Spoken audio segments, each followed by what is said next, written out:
Alors les cités éducatives, elles ont une grande originalité, c'est qu'elles rassemblent des acteurs différents autour d'une mission principale, c'est faire réussir nos élèves.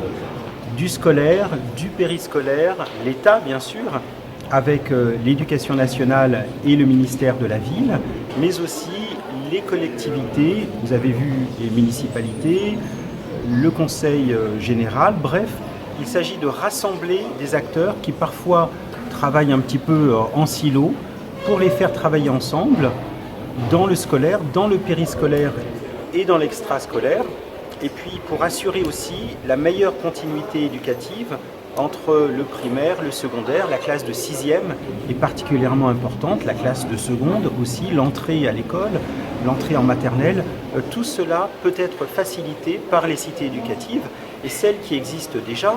Il y en a 2 à La Réunion, au Port et à Saint-Benoît, il y en a aussi dans l'Hexagone, se caractérisent par une très bonne coordination et de très bons résultats scolaires. Donc dans les politiques qui sont les politiques d'éducation prioritaire, les cités éducatives ont fait leurs preuves et il faut les développer.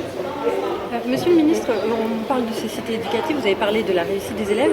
Ces cités éducatives, c'est aussi peut-être un moyen pour lutter contre l'illettrisme très présent à La Réunion. Les cités éducatives sont un moyen pour réduire les inégalités scolaires qui sont elles-mêmes le reflet d'inégalités de naissance et on peut dire d'inégalités de destin. Vous savez que la France n'est pas très bien placée à l'échelle internationale de ce point de vue. Donc il y a bien la question de l'illettrisme. 20% des enfants qui entrent en 6e sont en situation d'illettrisme. C'est mieux qu'il y a quelques années, mais il y a encore beaucoup d'efforts à faire. Lutter aussi contre le décrochage scolaire, particulièrement à la fin du collège et puis au lycée. Bref, faire de telle sorte que tous les élèves, même ceux qui sont éloignés de l'école, même ceux qui ne sont plus à l'école, puissent être formés, puissent avoir un avenir professionnel. Il y a donc évidemment de ce côté-là, du côté de cette population scolaire, de quoi faire dans le cadre de ces cités éducatives. Monsieur le ministre, êtes-vous en faveur que l'école doit révéler des talents? Est-ce que c'est important? L'école doit révéler des talents, mais l'école doit être aussi le lieu de tous les talents.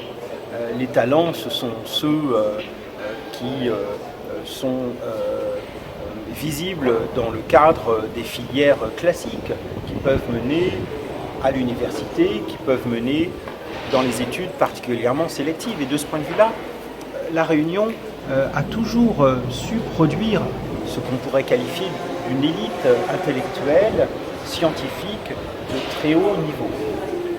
Mais il faut aussi penser à d'autres talents, des talents qui peuvent se révéler dans le cadre des études professionnelles, d'où l'importance que nous accordons aux études et aux voies professionnelles.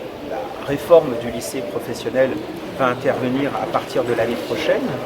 Et puis également des talents qui peuvent se révéler plus tard, des talents qui sont décalés par rapport au système scolaire ou éloignés pour des raisons sociales de l'école. Donc il faut faire de telle sorte que ce soit un éventail aussi large que possible de talents et de réussites qui soient concernés par nos politiques d'éducation. Monsieur le Dernière ministre, question. compte tenu de la situation sociale de La Réunion, la maire de Saint-Louis évoquait l'éventuelle nécessité d'étendre les zones prioritaires. Est-ce que c'est envisageable? Cela ne relève pas de mon ministère, Oui, bien entendu, mais du ministère de la Ville, du ministère des Outre-mer, et donc je passerai le message.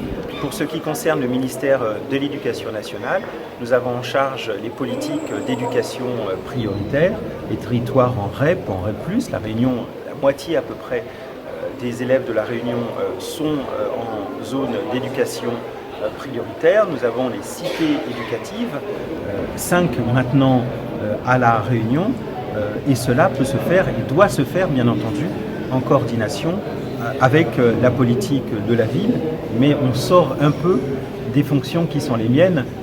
Je vous promets une chose, c'est que je vais transmettre. Merci.